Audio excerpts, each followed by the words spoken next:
ये सब देखने के बाद रवि ने फैसला किया, मैं जान के उस लड़की का राज। फिर वो घर जाने लगता है, तभी उसे रास्ते में कुछ लड़क मिलती हैं। किसी के पैर नहीं, किसी के हाथ नहीं, तो किसी का सिर ही नहीं।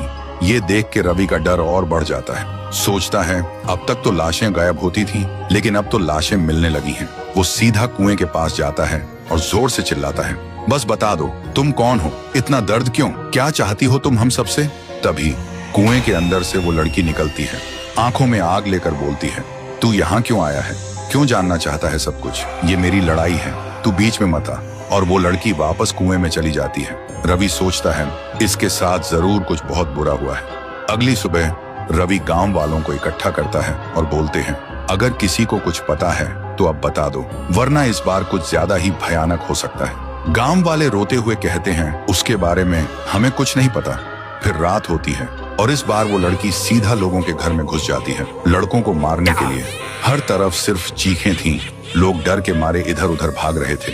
तभी रवि उस लड़की के सामने आ जाता है और लड़की उसे जोर का एक थप्पड़ मार देती है। रवि बेहोश हो जाता है।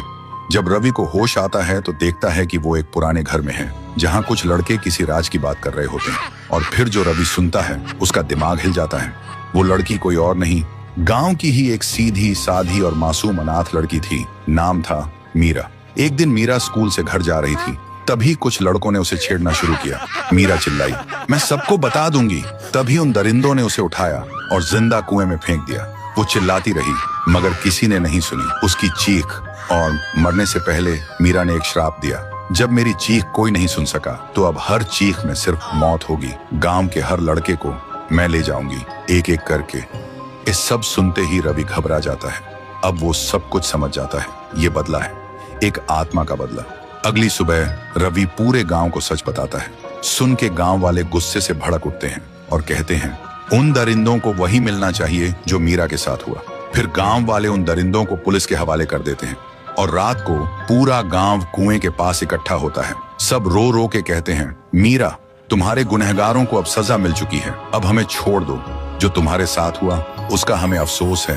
तभी कुएं के अंदर से एक रोशनी चमकती है और एक ही पल में वो रोशनी आसमान की तरफ उड़ जाती है। तब से गांव के लोग सुकून से जी रहे थे। रात में बिना डरे आसमान में तारे देख पाते थे और हर साल गांव का हर इंसान मीरा के नाम का दिया जलाते थे उस कुएं के पास। तो दोस्तों, अगर तुम एक अच्छे इंसान हो और तुमने मीरा के दर्द को दिल से महसूस किया है तो इस वीडियो को लाइक करो और कमेंट में एक दिया जरूर